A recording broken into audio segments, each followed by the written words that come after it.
Hi, my name's John Allen. I live on the Coromandel Peninsula. I've lived there for 40 odd years. I'm a hunter-gatherer.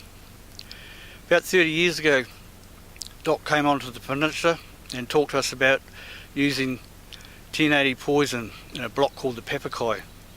At the time, pretty naive about it. It didn't take long after the first drop. I noticed a decline in the bird life. I found dead rurus. All the fantails disappeared, the tomtits, the robins, everything gone. There were not many birds left at all.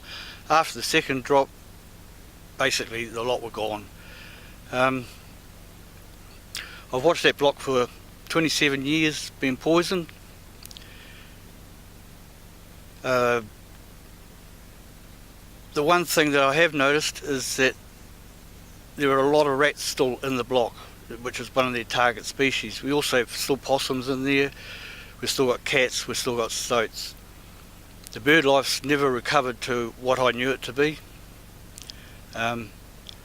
This year they came back again to do another drop in the Papakai area. We got a hold of their monitoring results and it showed that their RTC was already below what they hoped to achieve. I asked Doc about it and they said that now it's one of 500 ecological blocks in New Zealand that are going to get poisoned every 3 years regardless of what the data says. Because of our actions on the peninsula to try and stop the poisoning of our ecosystem, Doc have now turned it into a military operation.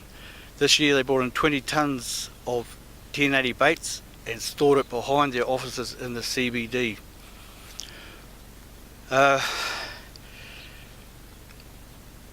We tried to stop them at the offices when we found out about it. This is in a housing and retail sector area.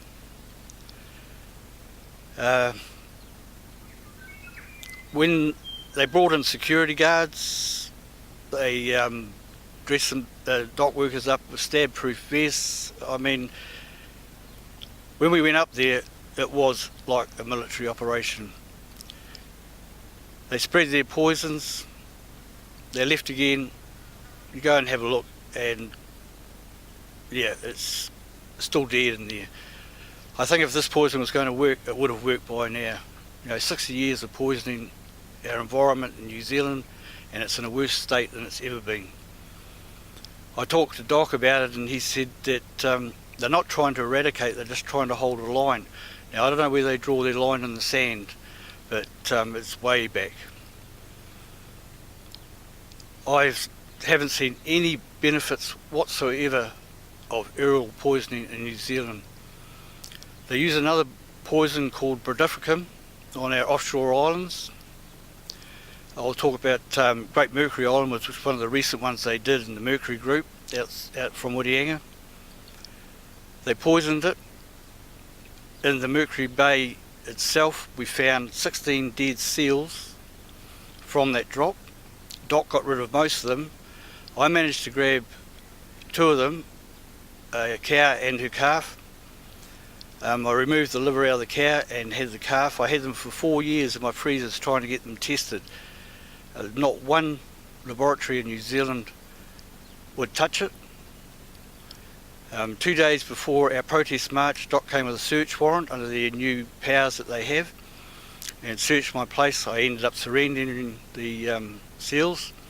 This was 4 months ago and I still have no results, which I'm not really holding my breath for either. But all I can say to people that ask me about 1080, and I said, do your research, go and look for yourself, because most of New Zealand is oblivious to what is going on in our bush. It's people like me, hunters, gatherers and users of the bush who see what's going on. Hopefully this sort of thing here can help get the message out so people can self-inform themselves about the dangers of using poisons in the environment.